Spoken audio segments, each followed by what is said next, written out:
दुनिया में कई ऐसे वाक़यात रोनुमा होते हैं जो खुद ब खुद तारीख का हिस्सा बन जाते हैं, जिनसे माजी, हाल और मुस्तकबिल का दर्स मिलता है। ऐसे ही वाक़यात में एक तक़सीम हिंद में मुसलमानों की हिजरत है। सदियों तक साथ रहने और एक दूसरे की खुशी गम में शिरकत करने वाले पलक झपकते ही जान के दुश्मन बन गए। तक़सीम हिंद दास्तानों की ऐसी किताब है जिसका हर सफ़हा खून के आंसू रुलाता है।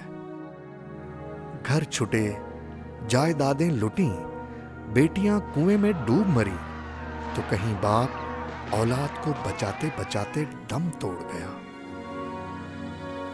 लुटे पिटे काफले, बिछड़ने वाले प्यारों को ढूंढती आंखें, इंतजार, उम्मीद और वसवसों के साथ नई जिंदगी की इब्तिदा। मेरा नाम है मोहम्मद सादिक। रिहाइश कोहाट मोहल्ला पराजगान की है। मैट्रिक तक मैंने तालीम की है। 53 में मैट्रिक की है। उसके बाद पोस्ट ऑफिस सर्विस ज्वाइन की मैंने,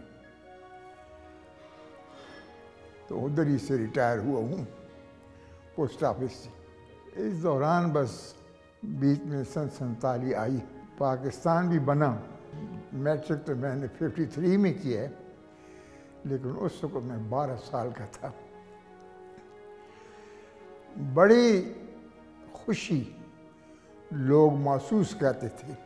मुहाजिरीन भी आए हुए थे। उनकी खिदमत के अलावा वो लोग भी खुश थे, ये लोग भी खुश थे। कोहाट के एक दो मंजे हुए पुराने सियासतदान, वो अपनी मुख्तलिफ जगहों पर तकरीर करके इस चीज़ को नुमायाँ करते थे। तो हमारी उम्र बचपन वाली थी, तो जहाँ कहीं कोई जलसा तकरीर होती तो खुसूसन हम जाते, एंजॉय करते, उन लोगों की तकरीर सुनते, लोगों के मजमे को देखते। बहर सूरत पाकिस्तान बन गया, तो वो खुशियाँ लड्डू की शक्ल में हमें मिली। तमाम तालिब इल्म जब उनको पता लगा कि लड्डू तकसीम हो रहे हैं, तो वो एक स्कूल उन्होंने मुंतखब किया था, तो तालिब इल्म वहाँ पहुँचे। आम लड्डू के लिहाज से वो लड्डू बड़ा था, तो वो कोहाट के एक बड़े अच्छे आलिम फाजिल, अल्लाह उन्हें मग़फ़िरत करे, सैयद पीर मियां आलम शाह मरहूम रहमतुल्लाह अलैह, उन्होंने लड्डू तकसीम किए। चूँकि वो एक नेक इंसान थे, एक तो लड्डू थे, दूसरा उनके हाथ से थी, तीसरा पाकिस्तान बन गया था, तो ये सब चीज़ें एक मौके पर खुशी को दोबारा सेबाला कर रही थी। बस फिर ये सिलसिला जारी रहा। कुछ तकारीरें होती रहीं, कोई मजमे होते रहे। स्कूल के बच्चों ने अपने जुलूस निकाले, आम जगहों पर बैठने वाले जुलूस अलहदा थे। बच्चे जिंदाबाद जिंदाबाद से खुशी महसूस करते थे। हमारी उम्र इतनी समझदार नहीं थी, तकरीरें भी सुनते थे, समझ नहीं आती थी। ये जो इलेक्शन वगैरह हुआ है, जो हमें समझ नहीं आई कि क्या हुआ क्या नहीं हुआ। बाहर सूरत एक खुशी का आलम था, बस ये समझ थी कि खुश थे। नारे लगाते थे, कायदे आज़म जिंदाबाद, पाकिस्तान जिंदाबाद, जो खड़ा है तकरीर कर रहा है वो जिंदाबाद। बाहर सूरत ये एक सिलसिला था, अच्छा सिलसिला था, खुशी का सिलसिला था, न भूलने वाली बातें हैं। मैं बूढ़ा हो गया हूँ, लेकिन वो लम्हात मुख्तलिफ शक्लों में नहीं भूलते। फिर मुहाजिरों के साथ सलूक अच्छा रहा, इसका और मज़ा था। हम लोग उनके दुख में शरीक होते थे, तो वो अजीब खुशी महसूस करते थे। उनको ये एहसास नहीं था कि हम मुहाजिर हैं, लोकल महसूस करते थे। उसकी वजह हमारे ताल्लुकात, कोई चीज़ ला रहा है, कोई जी जान कर रहा है, कोई क्या कर रहा है। बहर सूरत वो जो वक़्त था वो बहुत ही अच्छा था। हर लड़का, हर बच्चा, हर मर्द खुश था। मुहाजिरों की आमद का हम चूँकि कम उम्र थे, हमें सही मालूम नहीं है कि वो कब आए, कैसे आए, किस तरह आए। लेकिन जब आ चुके, वो हिंदुओं के मकान जो खाली थे वो एक्यूपाई किया उन्होंने। फिर हमारी उनके साथ मुलाकातें, लेन देन हुई, तो उस वक्त समझ आई कि मुहाजिर। तो उनके सही आने का टाइम नहीं पता। बाहर सूरत वो खुश थे, हम भी खुश थे, उनकी इज्जत की हमने। कुछ हादसात हुए हैं, जज्बाती थे, बावजूद कम उम्र के हमने वो दुख महसूस किया। वो लोग जो हिंदू जा रहे थे उनको नुकसान पहुंचाया गया, तो ये लोग उसको जिहाद समझ रहे थे। बाहर सूरत उस वक्त जो कुछ भी था हादसाती था। आप उसका फैसला नहीं कर सकते कि अच्छा हुआ है या बुरा हुआ है। बस एक मामला था, हिंदू मुस्लिम फसाद, उधर मुसलमानों को मार रहे थे, वो बदला लेने के लिए यहाँ ये कर रहे थे। ये नहीं था कि वो हिंदू को मारना चाहते थे। और जब पता लगा कि बाहर में मुसलमानों को कत्ल किया है, ऐसे भी हुए कि लोग बाहर रवाना हो गए कोर्ट से, ताकि वो जो उन्होंने जुल्म किया है हिंदुओं ने बाहर के मुसलमानों पर, उसका बदला लिया जाए। बाहर सूरत ये सिलसिला मैं तो नहीं समझता कि चंद दिनों का था या चंद महीनों का था, लेकिन था बड़ा खतरनाक। बोझ महसूस होता था, कत्ल हो रहे हैं, रेल चल रही है, गाड़ी के अंदर मार रहे हैं, खून बह रहा है। तो कोई अजीब किस्म का माहौल था, तकलीफ देह माहौल था, बर्दाश्त नहीं होता था। अच्छा माहौल था, बुरा नहीं था। वो कोई अगर तकलीफ होती भी थी तो पाकिस्तान बनने की खुशी उसको ढांप लेती थी। वो खुशी ऐसी थी कि दुख या मुसीबतें जो कुछ भी थी वो ख़त्म हो जाती। जो लोग आए, मुसीबतें अगर हुई भी तो उन्होंने महसूस नहीं की।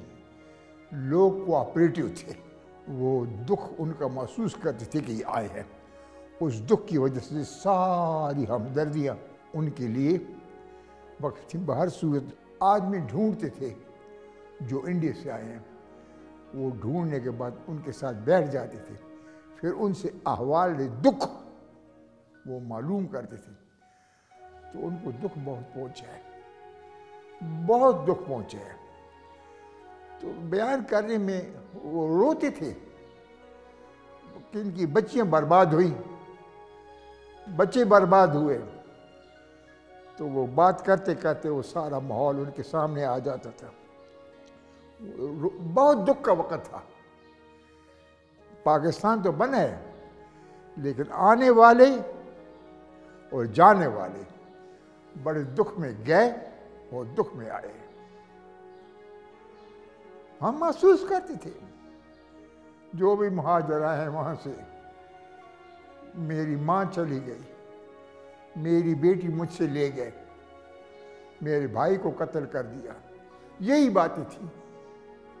बहुत बुरा वक़्त था। सिर्फ एक लफ्ज़ की खुशी थी कि पाकिस्तान बन रहा है। इस खुशी ने उन दुखों को नीचे कर दिया।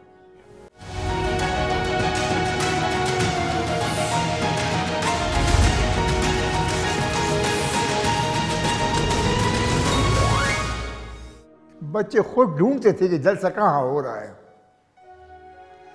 फिर जहाँ भी सिटिंग का तो पता लग जाता है, बच्चे पहुँचते थे। तो बस वो सुनते थे, तकरीर सुनते थे, मजमे को देखकर खुश होते थे, लफ्ज़ पाकिस्तान सुनकर खुश होते थे। तो बच्चों के लिए प्यारी प्यारी खुशी थी। जो समझदार लोग थे वो महसूस करते थे कि खुशी के साथ साथ दुख, गम भी है। कोहाट हर दौर में रहा है, उस वक्त भी था। रिच आदमी, बस लीडर। ये नहीं कि काबिलियत। तो दो आदमी थे उस वक्त जो हमारी यादाश्त में, बस वो लीडरशिप थी उनकी। तकारीर भी करते थे, फातिमा जना का भी नाम लेते थे, कायद आज़म का भी, इकबाल का भी। बस जिंदाबाद और इनके नाम थे। और कोई ऐसी नई चीज़ इन आवाज़ों में नहीं आई, बस जिंदाबाद जिंदाबाद। बच्चा भी जिंदाबाद कह रहा है, बूढ़ा भी जिंदाबाद कह रहा है, मजमे में बैठे लोग भी जिंदाबाद कह रहे हैं, तकरीर करने वाला भी जिंदाबाद कह रहे हैं। एक माहौल बन गया था जिंदाबाद का। ये जो पाकिस्तान बनने के वक़्त लीडरशिप में जिनके नाम आए हैं, उन लोगों के नाम नहीं मिटे। उसकी वजह ये थी कि मुखलिस थे, बहुत मुखलिस थे। हर लिहाज से पाकिस्तान बना है, बड़ी मुश्किल से बना है, बड़े तकलीफें उठाई हैं लोगों ने। लेकिन अब वो सियासी माहौल नहीं रहा कि लोग उसको फॉलो करें और समझें, नहीं रहा। तकरीरें रेडियो पर होती थी, लेकिन जो ही रेडियो लगता था तो जमा लोग होते होते होते होते होते तो रेडियो की आवाज़, खड़े हैं लोग, सुन रहे हैं, समझ नहीं रहे हैं। तो तकरीरें सुनी हैं, समझ नहीं आई हैं। हमारे वक़्त में और अब जो देख रहे हैं, बहुत फ़र्क है। उस्तादों का अदब, फिर उनका इल्म, फिर उनकी सज़ा, दुख देने वाले नहीं लेकिन सज़ा। तो वो उस्ताद जो थे नेक थे, उनके नेकी की वजह से इम्प्रेशन बच्चों पर पड़ता था। अल्फाज नेक, इबादत नेक, लिबास नेक, उठना बैठना नेक। उस्ताद को देखते थे तो किनारे हो जाते थे, उस्ताद आ रहे हैं। गुजर रहा है तो आगे नहीं जा सकते थे, उस्ताद जा रहा है। बाहर सूरत उस वक़्त के उस्ताद अल्लाह की रहमत थी। किरदार उनका, अल्लाह अकबर। जो तालीमी निज़ाम चला रहे हैं उनको पता ही नहीं है तालीम क्या है। असल में तालीम के लिए इंसान का खुद बाकिरदार होना बड़ा ज़रूरी है। वो किरदार बच्चों के लिए अक्स बनता है, अक्स। दिल रोता है। उस वक़्त का ज़माना और मौजूदा दौर ज़मीन और आसमान का फ़र्क है। वो ज़माना था कि एक आदमी कुल वल्ला वक़्त की सूरत पढ़ के बिच्छू के लड़े हुई जगह पर फूंक मारता था तो आराम आ जाता।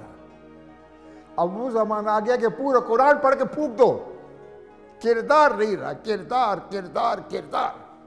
हर इलाका किसी न किसी वजह से उसका नाम होता है। अब मर्दान में चपलियाँ, कोहाट में अमरूद, फलानी जगह पर फलानी चीज़। तो कोहाट अमरूद के लिहाज से बहुत भरा हुआ था। कोई जगह ऐसी नहीं थी जहाँ अमरूद का दरख्त ना हो। ये तो जब लोगों ने मकान बनाने शुरू किए तो बागात बज़ाए हो गए। जो हमारा माहौल था, अल्लाह अकबर। स्कूल के असातिज़ा, उनकी ग्रिप, घर में वालिदैन, उनकी ग्रिप। वालिदैन भी याद आते हैं, वो वक़्त भी याद आता है। और दिल भी रोता है कि अब वो माहौल कैसे बनाया जाए। बन सकता है लेकिन बनने नहीं देते। आपके बच्चे को मैं नसीहत करूं तो आप मुझे ये नहीं कहेंगे कि थैंक यू वेरी मच। आप कहेंगे यार छोड़ें, माहौल कैसे है और आप क्या नसीहतें कर रहे हैं। बच्चा आगे नहीं बढ़ेगा। बच्चे आगे बढ़े हैं, बच्चे कायदे आज़म बने हैं। ये क्या बन रहे हैं? ये क्या हाथ में पकड़ हुए हैं? ये क्या है? क्या सीखेंगे? कुछ भी नहीं, कुछ भी नहीं है। आप ही बड़ी जिम्मेदारी है, बड़ी जिम्मेदारी है। कुछ पता नहीं कल आप मर जाएं, सब कुछ छोड़ जाएगा। दौलत का फिक्र नहीं होना चाहिए। मैं पान खरीद रहा था, ऊपर से मेरा बाप गुजर रहा था, वो पान मैंने फेंक दी। वो पान वाले ने कहा ये क्यों? मैंने कहा मेरा बाप न देख ले के पान खा रहा है। औलाद का फिक्र करो, जुबान से नहीं, मार से नहीं, नजर से। बड़ी नसीहत कुरान है। खुदा भी कहता है, उसका रसूल भी, कुरान नसीहत नसीहत नसीहत। अब बच्चों के लिए क्या नसीहत करें? जरा बात करो, नहीं सुनना चाहते। उनके अपने जो मामलात हैं उनमें रुकावट आती है। वो माहौल बड़ों ने जाया कर दिया है कि जवान बात सुनकर कुछ करते थे। बड़ों ने जाया कर दिया है। बड़ों में वो बड़ाई नहीं रही।